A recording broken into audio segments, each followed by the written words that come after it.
It's really such a beautiful honor and a beautiful joy to be with you. I am sorry that I was not able to be with you from the very beginning. I actually had a prior commitment up until just a little while ago, but I was able to join as our respected Tusharji was speaking. And it's been really just such a great honor to come together with all of you on this day of International Human Rights Day, and especially with the youth, because where the youth are activated, where the youth are energized, that's when things happen.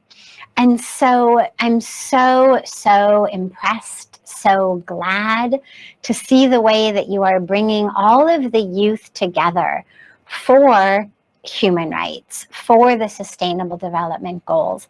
Because at least in India, I know we're something like 65% youth. So only when we really channel and connect and harness that great energy will we actually be able to accomplish anything meaningful. But also, this is your world. You're stepping now into the world, and for you to be the ones leading this campaign, leading the change is critical, and also is that which actually will make this a successful campaign. So I'm very, very glad to be with all of you, and especially with the youth. As we look at human rights, they're so deeply embedded in our Indian culture, in our Indian tradition, in the spiritual traditions here. When we speak about Vasudhaiva Kutumbakam, meaning the world is a family, when we recite the opening mantra from the Upanishad that says, Isha Vasyamidam Sarvam, Yat Kincha Jagatyam Jagat. Sorry, Isha Vasyamidam Sarvam, Yat Kincha Jagatyam Jagat, Tena Tyaktena Bunjita, Magradaha Kasyasviddanam. And what it means is, everyone, everything in the universe is pervaded by the divine. When everyone is our family and everyone is pervaded by the divine, is this embodiment of the divine, then who to harm, who to oppress, who to repress, who to suppress, who to take advantage of? They're all us. They're all our family. They're all that divine.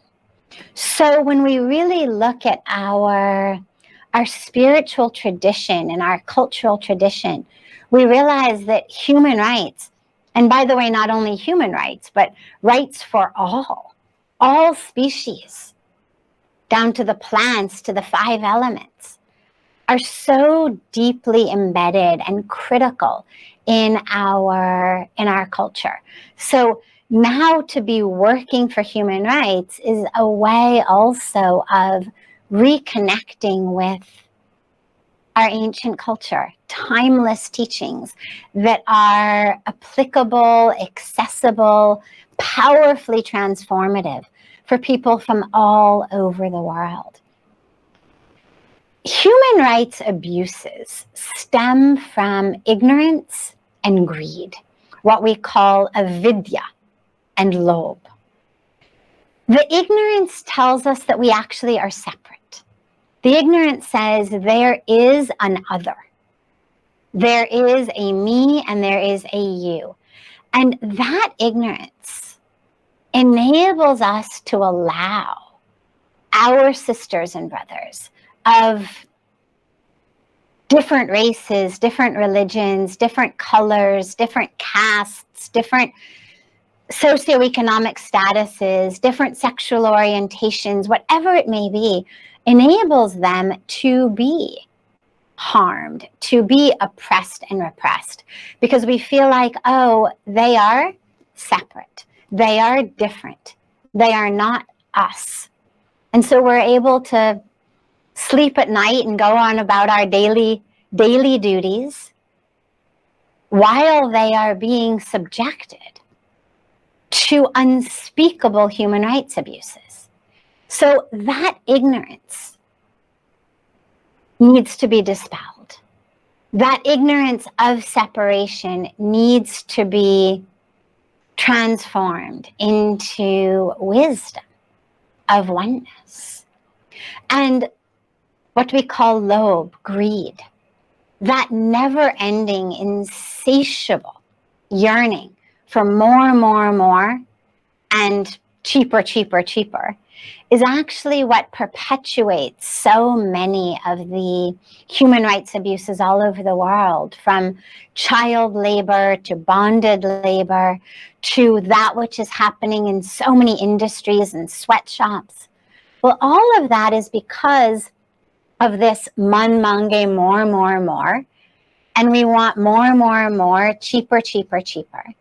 So on a spiritual level, when we work to dispel ignorance, to become free of greed, then automatically our choices in our lives will become much more in line with protecting human rights. And they will actually be those decisions, those choices, those actions that are giving people their rights. And that's the power that we have.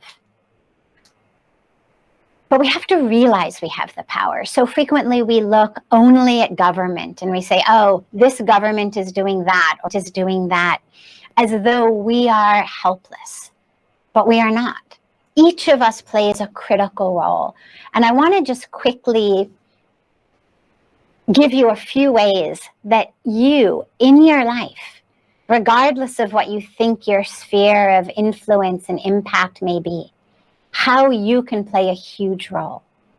And the first, of course, is political, ensuring that we are voting in leaders from the highest level to the ground level who are really working, not just as campaign promises, but really working to do away with human rights abuses, including child labor, including child marriage, including all forms of bonded labor, including gender-based violence, as well as leaders who are working to ensure that everyone has access to clean water, to clean air, to sanitation, to hygiene, to medical care, to education, because these are human rights.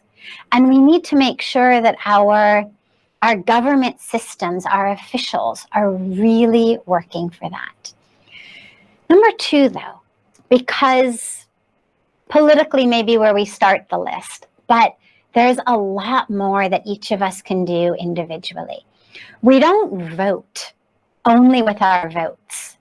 We also vote with our notes, our rupees, our dollars, our euros. Everything we buy is actually a vote for the world we want to live in. So as you move through your world, your life economically, ask yourself, what am I voting for with my notes? What products am I buying? Am I buying products that are produced through child labor, that are produced in sweatshops, that are produced with toxic, horrible chemicals in the fields or in the factories that are making the farmers or the workers in the factories sick with cancer, that are giving their children birth defects? Are we choosing those that are harming not only our human sisters and brothers, but animals, nature? As we deforest the rainforest, as we are decimating our environment, we're taking away the human rights of those who depend upon the rainforests. We are violating the rights of our indigenous sisters and brothers as we destroy their environment.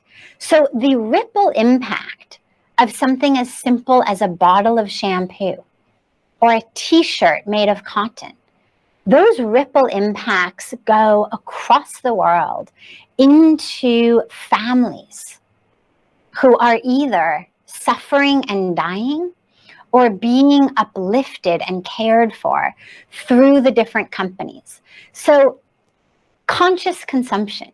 These days, it's really easy with the internet to find out. There's so many lists, so many organizations put out lists. I know People for the Ethical Treatment of Animals do one that's great around animals, but so many people do it for so many other categories.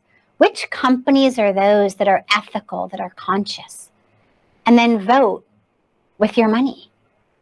And along with that, we make sure that we're buying organic, that we're not buying things that are produced with toxic chemicals that seep into our groundwater, into our rivers, that are sickening our sisters and brothers around the world. That we are buying fair trade, that we're buying products from companies who are certified to not have child labor, to not have sweatshops or bonded labor, to not be harming the environment. All of that is available. And we choose what we eat. When we go vegetarian, we make a huge statement and a huge impact for the rights of people in this nation and all over the world.